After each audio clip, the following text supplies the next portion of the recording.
Hello guys, Zennosh here and welcome to Exos Heroes, and today let's talk about the Choice Fedcore Ray banner that's coming up tomorrow Thursday after the maintenance, and this time it's featuring the Banga family. Alright, so we have got a total of 6 options right over here, after which to our Gold Fedcore hero units, that's going to be the Gold Fedcore Jin and the Gold Fedcore Tantallo, and the rest of the remaining 4 other hero units are Black Fedcore heroes. Okay, so that's it. The main question right now is who are you supposed to select, because you can only pick one hero banner out of the 6 options and you are pretty much going to get locked into it and you cannot jump into the another banner later onwards. Okay, so be wise. Anyways, that's it. First, let's review them one by one, and later on we are going to be deciding which particular banner is actually going to be best for you guys. Okay, so let's get this started. First one, let's start with the Gold Fedcore Jin right over here. Thanks to the recent core reverse upgrade, definitely he has got a lot of buff. He can go into the stealth mode. He has his dodge rate boosted. Definitely, as long as he can dodge the attacks, he can be really protected,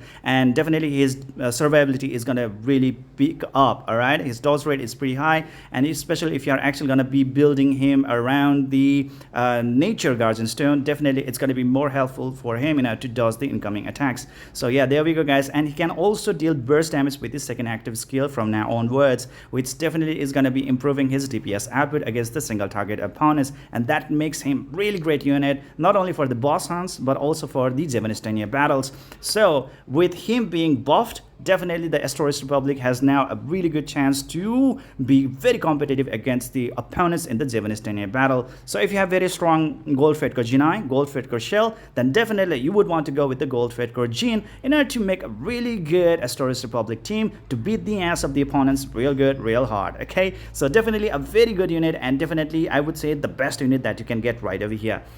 The next one is going to be the Gold Fedcore Tantallo. This guy is very good. Okay, he's super tanky, and he was the guy that actually came up with this style meta for the very first time in Exos Heroes. Yes, that's how insane he really was back then, and it still is pretty good as well right now. As long as there is no Fedcore Schmidt in the opponent team, he can still make the opponents have nightmare. Okay, this guy is really super duper strong. Okay, so that's it. He belongs to the Greenland nation, and together with the Fedcore Battery, Fedcore Rera, Fedcore Ulum, and so on and on, definitely he's gonna have a really good time in providing a lot of protection to the team out there, because like whenever he's around, the critical damage done against the team is gonna feel like normal damage. Okay, and that is so good. And he also provides like damage immunity to the allies as well, and that is even much better for the sustainability of the entire team. And having him around is definitely going to be quite irritating for the opponents, especially if you have Gold Fedcore Tantallo in your defensive team. Okay,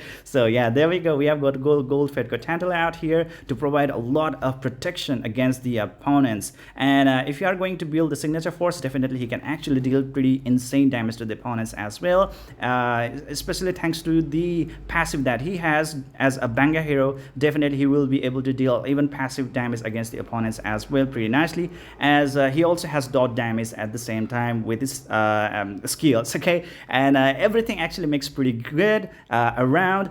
If you are going to build a Gold Fedcore Tantallo, definitely not only that he's going to provide a lot of sustenance and durability to your team, he can also provide some really good damage output against your opponents. Yes, this guy is pretty great. So there we go guys, and I would say definitely he's also one of the best pick out here from these options that is mentioned right over here.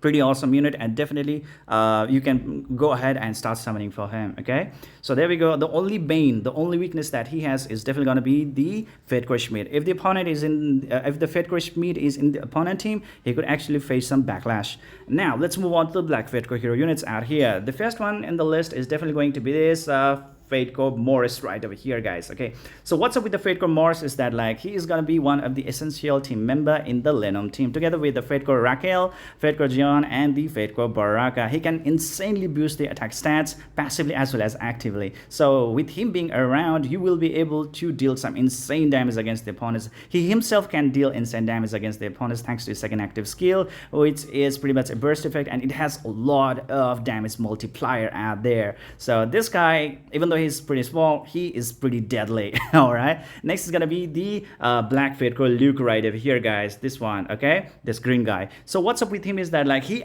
is also really great tank. The problem is that there are way better tanks out there, okay? Like Gold Fate Core Tantallo himself. So if you already have Gold Fate Core Tantallo, Gold Fate Core Luke is, like Black Fate Core Luke is pretty much out of the option. Next is gonna be the Black Fate Core Hacking. Like he's just good, but not something to really worth mentioning out here, okay? So yeah, that's pretty much it. Next is gonna be the Black Fate Core Adams, and I would say he is a very vital unit. Yes, you heard me right. Whenever you are trying to progress through the story contents, he could be a really great help. Like Path of Trials, story chapter contents, Black Fate Core Adams can help you a lot in dealing very insane damage against the boss units. Yeah, he can actually control the boss real good thanks to the hard strike, as well as his ability to deal massive nuke damage against the single target opponents, and so much more. So everybody knows like how powerful he really is, and he can really help you a lot. Anyways, that said, now who are you supposed to select? Well, first of all, guys, don't pick any of the Black Fate Core hero units, because you are gonna be getting a lot of Fate Core recruit tickets, which have very high chance of giving you guys Black Fate Core hero units. And you can also get the Black Fate Core hero units through like Black Fate Core summon tickets through a lot of events out there. So there are so many ways of getting Black Fate Core hero units here and there. So it's not a really great idea to spend cess on the Black Fate Core hero units banner. That is pretty much a given for every scenario. All right, so there we go, guys. And now when it comes to the Gold Fate Core hero units, who are you supposed to select? And I would say as a beginner, definitely the Gold Fate Core gene is going to be a lot more helpful, all right, in both PvE as well as the PvP content, whereas our Gold Fate Core Tantallo is pretty much for the defensive ability of our team, okay? You can really boost up the defensive prowess of your team. So anyways, the main question is like which particular team you have the much stronger one. Is it going to be your Greenland team, or is it going to be your Astoris Republic team? If your Astoris Republic team with Fate Core Genii and the Fate Core Shell is pretty strong already, then the Gold Fate Core Gene is going to be a perfect addition. But if you have a really strong Gold Fate Core Rera plus Gold Fate Core Bathory plus Gold Fate Core Talia, then well, definitely Gold Fate Core Tantallo is going to be a really great addition to your team. So it really depends upon like which particular nation is totally strongly built in your inventory. Okay, so yeah, there we go. Or which one do you prefer? Is it going to be the Greenland nation, or is it going to be the Astoris Republic? So that's it. If you are an utter beginner, like a very beginner, and you have no clue on like which particular team is pretty good for you guys, then definitely at this time Gold Fate Core Gene is going to be much more help to you guys in coming up with really decent damage against the opponents, so that you can progress through the story contents real fast in order to unlock a lot of contents. You can even go with the Gold Fate Core Tantallo as well, no problem at all. But for his damage output to be really high, definitely you need to unlock the signature force of the Greenland. Okay, so yeah, that's pretty much the problem out there. Anyways, that said, in my opinion, Gold Fate Core Gene is the best. Second best is Gold Fate Core Tantallo. If you have got both of them, both of these units, no need to summon for any unit out here. Save yourselves for the future gold meta banner. Okay, and if you are asking me like, oh, I already managed to get the Gold Fate Core Gene, should I be actually going for his dupe? And the answer is simply no. If you just manage to get even like one Gold Fate Core Gene or one Gold Fate Core Tantallo right off the bat while you are summoning, you can pretty much quit the banner right off the bat. It's and like it's not gonna be a really great help to you guys to get their Gold Fate Core dupes. Okay, eventually you will be able to get the like gene, the normal gene, or let's say normal Tantallo time to time, and you can use them in order to transcend your units so that you can element enhance them later on. Okay, but the Gold Fate Core dupes themselves, no need to actually summon for them twice. Okay, just get one and you will be pretty much good enough. If you have totally both of them, then no need to summon at all in this whole banner out here. Just skip them. All right, so that's gonna be it. It's gonna be starting tomorrow, and it's gonna last for a total of 1 week.